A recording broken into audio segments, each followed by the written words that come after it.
If Your Monster Won't Go to Bed. Written by Denise Vega, illustrated by Zachariah O'Hora.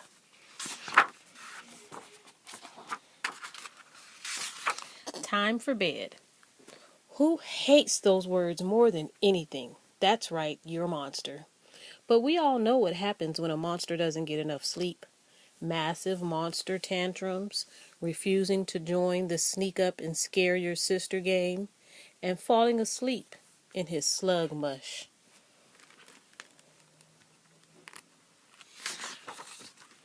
Let's review a bedtime routine guaranteed to help any monster drift off into peaceful nightmare land, rested and ready to play toss the slime ball with the rest of the kids and monsters. Don't ask your parents to help you. They know a lot about putting kids to bed, but nothing about putting monsters to bed. It's not their fault. They're just not good at it.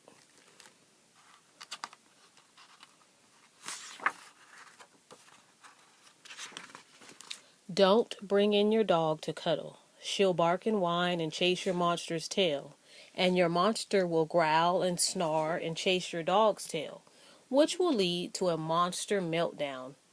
And who wants that besides other monsters?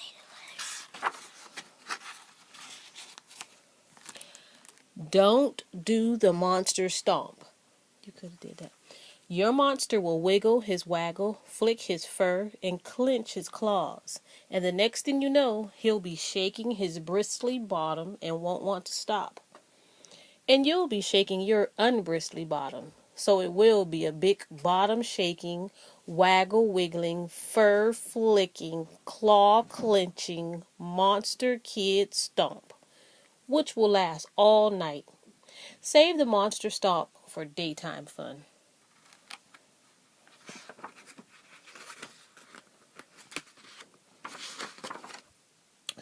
Don't have your monster count sheep. You know what will happen. And sheep aren't good for a monster's digestion.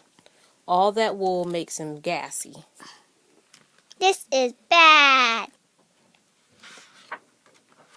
Don't give your monster a glass of milk. Monsters hate milk unless it's sour and green and smells like dirty underwear.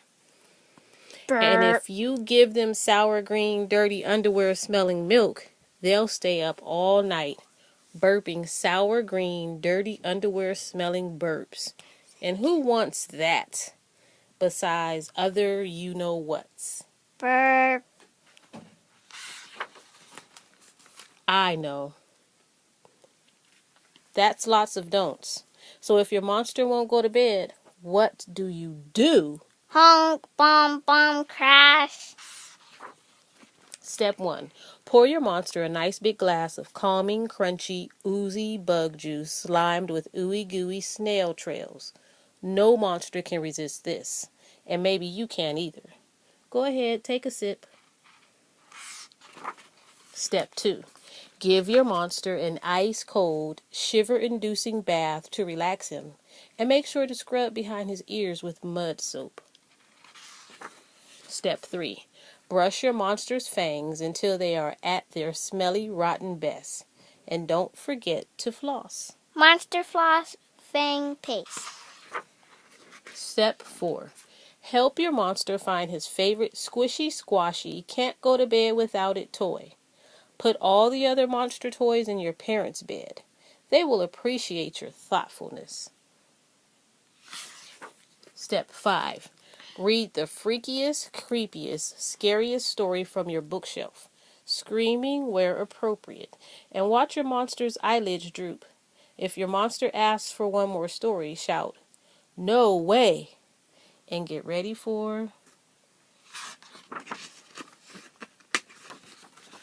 Step 6. In the key of Screech, sing "Shock-a-bye monster" and listen to those gigantic monster snores, along with the snores of your family and maybe even the whole block. Snore, snore, snore, snore, snore, snore, screech.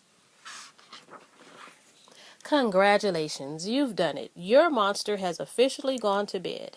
You are the master of monsters, the captain of creatures, the baroness of boogeymen. You're so good, everyone in your neighborhood will start asking you to help with their monsters. Uh-oh. Looks like that dragon won't put on her pajamas, and that werewolf won't stop howling, and that zombie is annoying the whole family. I know a lot about monsters, but nothing about dragons or werewolves or zombies. I'm out of here.